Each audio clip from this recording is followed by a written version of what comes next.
Welcome to Coaches Weekly. I'm CJ Sellner here with Head Coach Michael Arango. Coach, first off, congratulations on a record-setting season for you and your program. First time making the NAC Conference playoffs. And quite frankly, you guys had Benedictine on the ropes for 80-plus minutes of that match.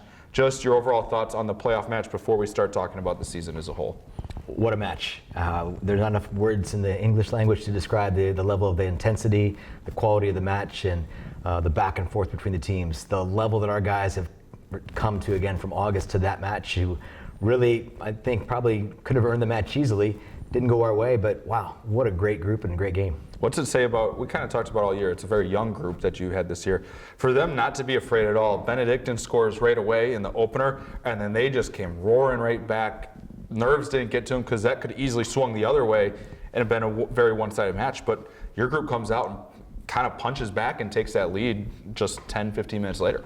Yeah, I think just the fact that we're able to get so many players into the match and keep continuing to keep the same message of keep working, guys, don't give up, keep going, and the fact that twice this season we've been able to come from behind and get victories, and so they hadn't lost faith yet, and so they kept going and working, and all of a sudden they get that. And then we end up starting the second half, and then the second half gets a little bit rougher for us. We end up losing 5 of our starters due to injury in the second half, but because we're so deep and the guys were working so well all season long, the level really didn't drop off. You had 3 players that got selected for All-NACC this season. What's that say about your program? I mean, there's a lot of positives and a lot of growth going forward that we get to talk about. Yeah, I think for Jose, it was well earned. He's been working hard and growing every season, and we've been talking about that all year long, and he's a big reason why we've gotten this far. I think the work that Alexis has put back as a center back has been tremendous. His growth as an individual back there has been incredible. This kid is going to be a monster as a senior, absolute monster. Juan's growth in the center of the park, my gosh, how does a freshman come in and play the 6 and do so well and continue to grow and continue to work? And again, these guys are just freshmen, and we're bringing all the field players back next year. We don't lose a single field player. I think the conference is going to be worried. We have to talk about Jose a little bit more. I mean, when you look at the numbers, and we're kind of getting to that point where we can start to dissect him. It's hard to argue that he's not the best goalie that's ever come through this program ever. It's tough. I mean, you look at a couple guys that I've met along the way, George and Eto, both great guys, and from having a chance to coach Eto, I think it's probably really close. I never actually had a chance to coach George, but from what I've seen in the alumni games, the guy can still play. But yeah, to have you put your name up there is really cool, and those guys are quality guys, and he's doing good things off the field and on the field, so I'm happy to put him in that conversation. It's really good. This program making that leap into the conference tournament this season, what are some of your takeaways of this season as a whole? I think our growth within the game, our soccer IQ has skyrocketed. It's been great at halftime asking the guys, hey, what's going on in the game? What can we do? What can we do to get better? What's the other team doing? And as the season's progressed, toward October, they were nailing it. They were absolutely spot on to what we needed to do better, what the other team was trying to do against us. And I think it made a really big difference as we played deeper into the season. And the guys never got worried because, oh, this team's going to be trying to do this and we understand it. How do we counter that? And it really made a big difference in training and in the matches.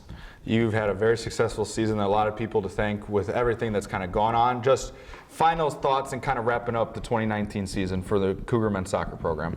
So it's a huge endeavor for this entire program. It's not just one person. I mean, I have to thank my partner in everything, Stacy. She's been great in supporting me the entire way through. Zorn Reed, an amazing graduate assistant. The stuff he's doing on and off the field with these guys is amazing. Eric Luzzy, a volunteer, comes in at 5 o'clock in the morning for free to come in and help these guys, and his information has been absolutely outstanding. And someone the team hasn't even met is Dr. Luglio, who's been helping with the sports psych and helping me keep the guys calm and keeping them in a really good mental place throughout the season. Her information has been invaluable just in the conversations, and what the guys haven't even had a chance to meet her yet, and she's been absolutely sensational. And even to Kate Johnson, who comes in and does the national anthem, that inspires the guys for the home games. I mean, all those little pieces come together, and it just really brought together a really great season. You had a lot of success. I feel like going into the offseason here, now you have a group that's tasted success a little bit. Do you think this is going to be something that you're going to have to keep motivating this group to work in the offseason to say we want to be a second round or a conference final team next year? Or is this group pretty self-motivated that they're going to be like, all right, we need to go put in the work in the offseason to have an even more successful 2020? Sunday night, I get a text from one of my captains, from the captain, Bryce Bilodeau.